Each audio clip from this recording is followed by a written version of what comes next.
사랑하는 초업제일교회 성도 여러분, 유튜브 시청자, 구독자 여러분 반갑습니다. 김정비 목사입니다. 간밤에도 평안히 잘 주무셨습니까? 오늘은 2026년 2월 12일 목요일 아침입니다. 오늘도 주 안에서 복된 날 되시기를 바랍니다. 자, 기도하고 오늘의 말씀 묵상 시작합니다. 하나님 감사합니다. 간밤에도 지켜주시고 또 이렇게 좋은 날을 우리에게 새날로 허락하여 주시니 감사합니다. 선물로 주어진 이 하루도 하나님의 뜻대로 주의 영광을 위해 살아가는 저희들 다 되게 도와주옵소서. 이 시간 말씀 묵상할 때 주님의 음성을 듣게 하시고 나를 향한 하나님의 뜻이 무엇인가 깨달을 수 있도록 도와주옵소서. 이 시간을 주께 의탁하며 예수님 이름으로 간절히 기도합니다. 아멘. 예, 오늘 함께 말씀 묵상하실 본문의 말씀은 마태복음 13장 1절부터 17절까지 말씀입니다. 개역 개정판으로 우리 한번 다 같이 읽도록 하겠습니다. 그날 예수께서 집에서 나가사 바닷가에 앉으심에 큰 무리가 그에게로 모여들거늘 예수께서 배에 올라가 앉으시고 온 무리는 해변에 서 있더니 예수께서 비유로 여러 가지를 그들에게 말씀하여 이르시되 씨를 뿌리는 자가 뿌리러 나가서 뿌릴새 덜어는 길가에 떨어짐에 새들이 와서 먹어버렸고 덜어는 흙이 얇은 돌밭에 떨어짐에 흙이 깊지 아니하므로 곧 싹이 나오나 해가 돋은 후에 타서 뿌리가 없으므로 말랐고 덜어는 가시 떨기 위에 떨어짐에 가시가 자라서 기운을 막았고 덜어는 좋은 땅에 떨어짐에 어떤 것은 100배 어떤 것은 60배 어떤 것은 30배의 결실을 하였느니라. 귀에 있는 자는 들으라 하시니라. 제자들이 예수께 나와 이르되 어찌하여 그들에게 비유로 말씀하시나이까? 대답하여 이르시되 천국의 비밀을 아는 것이 너희에게는 허락되었으나 그들에게는 아니 되었나니 물을 있는 자는 받아 넉넉하게 되되 없는 자는 그 있는 것도 빼앗기리라. 그러므로 내가 그들에게 비유로 말하는 것은 그들이 보아도 보지 못하며 들어도 듣지 못하며 깨닫지 못함이니라. 이사야의 예언이 그들에게 이루어졌으니 일렀을 때 너희가 듣기는 들어도 깨닫지 못할 것이요 보기는 보아도 알지 못하리라. 이 백성들의 마음이 완악하여져서 그 귀는 듣기에 둔하고 눈은 감았으니 이는 눈으로 보고 귀로 듣고 마음으로 깨달아 돌이켜 내게 고침을 받을까 두려워함이라 하였느니라. 그러나 너희 눈은 봄으로 너희 귀는 들음으로 복이 있도다. 내가 진실로 너희에게 이르노니 많은 선지자와 의인이 너희가 보는 것들을 보고자 하여도 보지 못하였고 너희가 듣는 것들을 듣고자 하여도 듣지 못하였느니라. 아멘.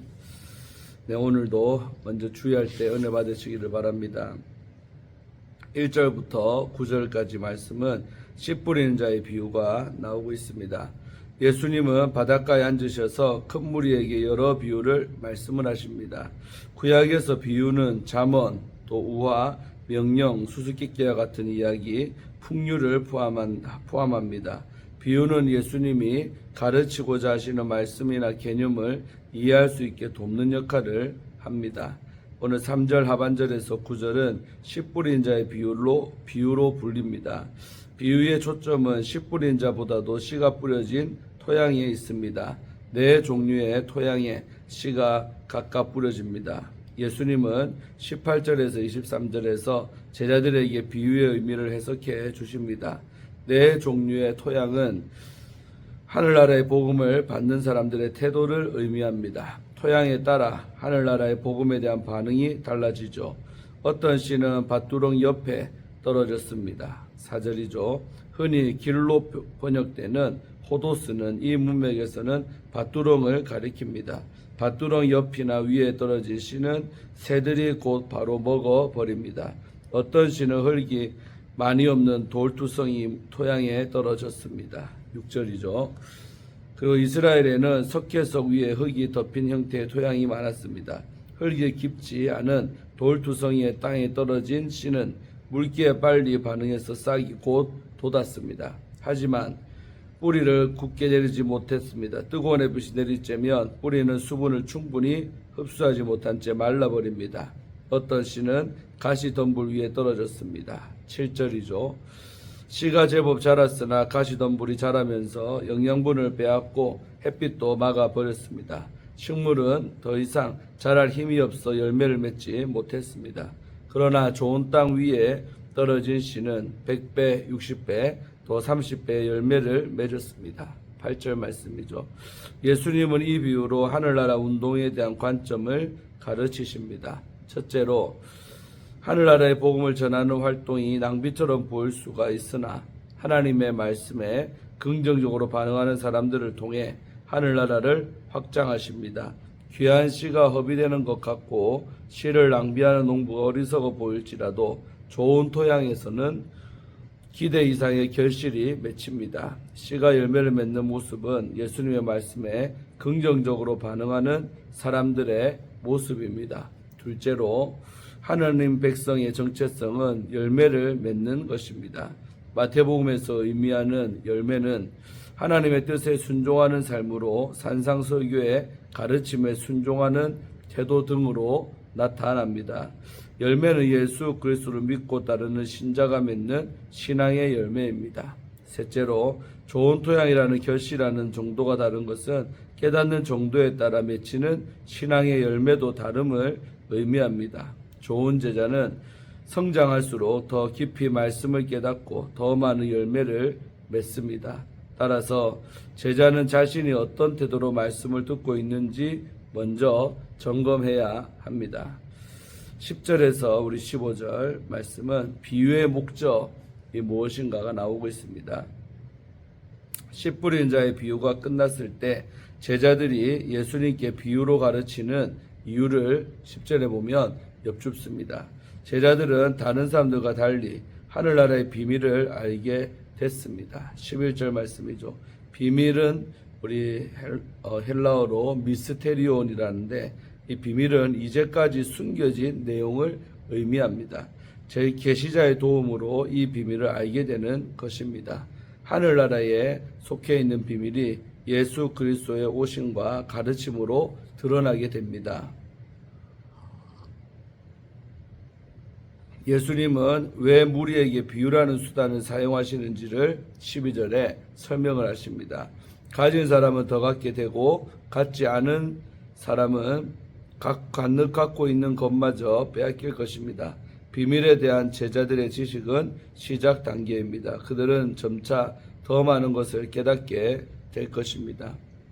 그러나 비유를 듣고도 관심을 두지 않고 떠나는 사람들은 이미 들은 것도 빼앗길 것입니다. 떠나는 자들은 비유를 이해하지 못했음을 스스로 입증할 것입니다. 예수님은 제자들의 질문, 10절이죠. 이 질문에 이사야 6장 9절에서 10절로 대답을 하십니다. 13절은 이사야 6장 9절로 10절을 요약하고 또 14절에서 15절은 이사야 6장 9절로 10절 말씀 전체를 인용합니다. 예수님의 비유로 말씀하시는 이유는 그들이 보아도 보지 못하고 들어도 듣지 못하고 또 깨닫지 못하기 때문입니다. 13절 말씀이죠. 무리가 이해하지 못한다는 내용 13절은 11절에서 무리가 하늘나라의 비밀을 알지 못하는 것과 같습니다. 예수님의 말씀을 듣고도 하늘나라의 비밀을 깨닫지 못한다면 책임은 바르게 듣지 못한 사람들에게 있다고 할 수 있죠. 이사야 6장 9절로 10절은 이스라엘이 믿는 데 실패한 이유를 설명하는 맥락에 여러 차례 사용이 됩니다. 이사야의 예언은 마음의 완악함을 지적하십니다. 이스라엘 백성이 하나님 말씀을 깨닫지 못한 이유는 마음이 무뎌진 상태, 또 청각의 문제, 또 시각의 문제에 있습니다. 이사야 6장 10절에서 둔해지는 것은 영적인 비만과 같습니다. 따라서 제자들은 사람들이 깨닫지 못하는 모습을 보고 절망하지 말아야 합니다. 성경이 이미 예고했기 때문이죠. 예수님의 비유는 계시와 심판의 역할을 합니다.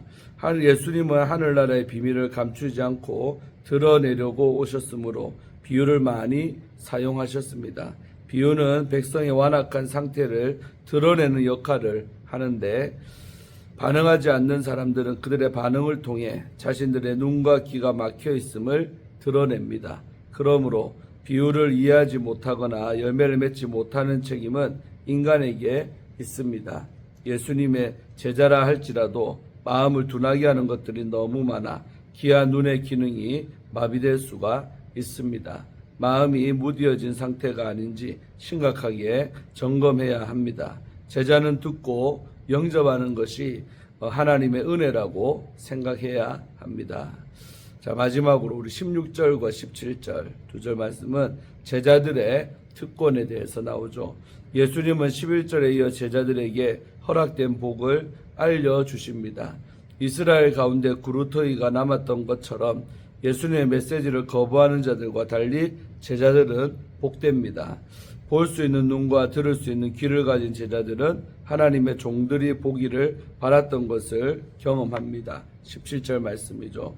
예수님의 제자들은 자신들이 보는 것을 보기 원했던 구약의 선지자와 의인들과 연대감 가운데 있으며 제자들로 대표되는 교회는 구약 선지자와 의인들이 약속한 구원의 시대를 경험하고 있습니다. 아멘. 예, 다음으로 오늘 말씀의 능력이라는 주제를 갖고 말씀 쌀 때 은혜 받기를 바랍니다. 세계적인 선교단체인 내비게이터의 창립자인 도슨 트로트맨의 삶은 하나님의 말씀이 한 사람을 어떻게 새롭게 하고 한 시대를 흔드는 열매를 맺게 하는지를 보여줍니다. 그는 오랜 시간 방탕한 생활에 빠져 신앙을 등한히 하며 살았는데 오래전에 암송했던 요한복음 1장 12절 말씀이 어느 날 그의 마음을 깊이 찔렀습니다. 그는 그 자리에서 회개했고 모든 족속을 제자 삼으라는 주님의 명령에 순종하여 내비게이터라는 단체를 세웠습니다. 말씀으로 변화된 한 사람을 통해 놀라운 부흥의 열매가 맺힌 것입니다. 하나님의 말씀은 지금도 우리를 새롭게 하며 복된 길로 인도합니다.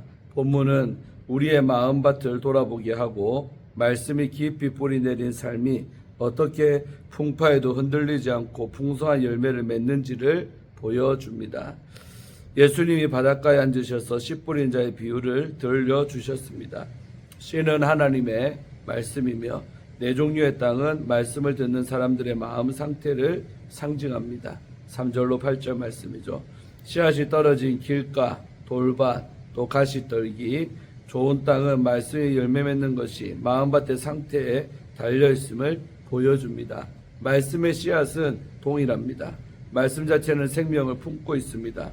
그런데 말씀이 열매를 맺는 것은 마음밭에서 결정이 됩니다. 10절에서 17절 말씀에서 예수님은 왜 사람들에게 비유로 말씀하시는지 제자들에게 설명을 하십니다. 예수님은 천국 비밀의 계시에 대한 두 가지 측면을 통해 말씀을 듣고 깨닫는 것이 큰 특권인 동시에 심판의 기준임을 밝히십니다. 제자들에게는 천국의 비밀을 아는 것이 허락되어 더 깊은 깨달음이 주어지지만 11절 12절이죠. 예수님을 거부한 무리는 마음이 완악해져 들어도 깨닫지 못하는 상태가 됩니다. 이것은 이사야의 예언의 성취이며 말씀을 받아들이느냐 거부하느냐가 곧 구원의 통로이자 또 심판의 기준임을 보여줍니다. 예수님은 제자들에게 많은 선지자와 의인들이 듣고자 했으나 듣지 못했던 것을 너희는 듣고 있다라고 하시며 말씀을 깨닫는 자가 얼마나 복된지를 강조하십니다. 말씀을 듣고 깨닫는 특권은 구약시대의 선지자들도 갈망했던 특권입니다. 사도 바울 역시 그런 축복을 누린 사람입니다. 예수님을 핍박했던 그가 다메섹 도상에서 주님의 음성을 들은 순간 인생이 완전히 뒤집혔습니다. 그는 이전의 모든 것을 배설물로 여기고 그리스도라는 지식을 가장 고귀하게 여겼다라고 빌립보서 3장 7절 8절을 말합니다. 그의 마음에 말씀의 씨앗이 떨어지자 그 말씀의 능력이 그를 이방인의 사도로 세우는 놀라운 열매를 맺었습니다. 존 웨슬리도 처음에는 사역에 능력이 나타나지 않았지만 루터의 로마서 서문을 읽으며 말씀의 능력을 체험한 후에 영국 대각성 부흥운동의 주역이 되었습니다. 우리의 마음밭에 말씀이 떨어질 때 성령님은 지금도 놀라운 역사를 일으키십니다. 사랑하는 우리 초업제교회 성도 여러분, 예수님은 우리 마음에 말씀의 씨를 뿌리시는 선한 농부이십니다. 말씀의 능력이 우리 안에서 열매를 맺는 것은 우리가 그 말씀을 어떻게 받아들이고 반응하느냐에 달려 있습니다. 우리는 주님의 은혜로 거듭나 말씀을 듣고 깨달을 수 있는 복 있는 사람들입니다. 말씀을 사랑하고 즐거워하며 주야로 묵상할 때 우리는 시냇가에 심은 나무와 같은 복된 사람이 됩니다. 천지를 말씀으로 지으신 하나님은 말씀을 즐거워하고 순종하는 자를 생수의 근원의 곁에 심으신다라고 약속을 하십니다. 그 나무는 계절마다 가장 필요한 열매를 풍성하게 맺습니다. 30배, 60배, 100배의 열매는 단순히 우리의 기쁨으로 끝나지 않습니다. 하나님은 그 열매를 이웃을 살리고 세상을 변화시키는 사랑의 통로로 사용을 하십니다. 오늘 우리 마음밭을 정직하게 돌아봅시다. 말씀을 가로막는 돌을 치우고 가시를 뽑아내고 마음을 부드럽게 갈아엎어 주님의 말씀이 깊이 뿌리내릴 수 있는 좋은 땅이 되게 합시다. 철마다 아름다운 열매를 맺어 하나님의 영광을 드러내는 복의 근원이 되시기를 주의 이름으로 축복합니다. 아멘. 우리 마지막으로 김한요 목사님이 쓰신 하나님의 시선으로 리포커스 하죠. 다시 초점 맞춘다. 책에서 나오는 부분을 읽어드리고 마칩니다. 몸이 천냥이면 눈이 900냥이라는 말이 있듯이 우리 눈은 매우 중요한 역할을 합니다. 우리가 외부의 자극을 느낄 때 80% 이상의 눈을 통한다고 합니다. 그만큼 중요한 것이 시각입니다. 잠자는 동안에도 눈은 미세하게 움직이고 그 활동량이 대단해서 하루 약 2만 번 정도 깜빡이고 약 10만 번 정도 눈 근육이 움직인답니다.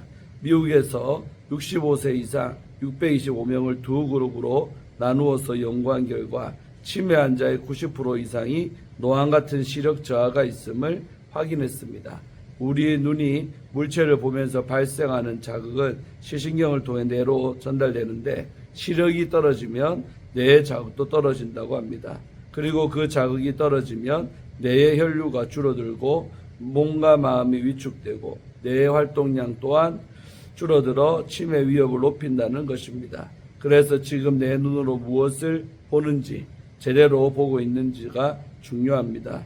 영적 치매를 예방하려면 무엇보다 말씀을 보아야 합니다. 날마다 큐티하는 것이 중요합니다. 아멘. 마지막 글이 참 은혜가 됩니다. 그래서 우리 날마다 이렇게 큐티하고 산다는 것이 얼마나 귀한 일인 것을 다시 한번 더 우리가 깨닫습니다. 자, 기도하고 오늘의 말씀 묵상을 마칩니다. 하나님 감사합니다. 오늘도 이 아침에 마태복음 말씀을 통하여 은혜 받게 하심에 감사합니다. 참으로 우리의 마음밭이 중요하다는 것을 새삼 깨닫습니다. 옥토와 같은 좋은 땅 같은 마음밭이 늘 되게 하여 주사 하나님 말씀을 큐티하고 또 설교 듣고 할 때 정말 그 말씀의 씨가 내 옥토 같은 마음밭에 떨어져서 30배, 60배, 100배로 결실할 수 있도록 도와주시옵소서. 그래서 말씀의 능력으로 말미암아 우리도 온전히 변화되어 하나님의 귀한 사명을 감당하는 사람들로 굳건하게 서기를 원합니다. 주께서 우리와 함께 하시고 늘 은혜 베풀어 주실 줄로 믿습니다. 오늘 이 하루도 하나님의 뜻대로 주의 영광을 드러내는 복된 한 날 되게 하여 주옵소서. 예수님 이름으로 간절히 기도하옵나이다. 아멘. 할렐루야. 오늘도 좋은 하루 되시기를 바랍니다. 내일 아침에 또 뵙겠습니다. 샬롬.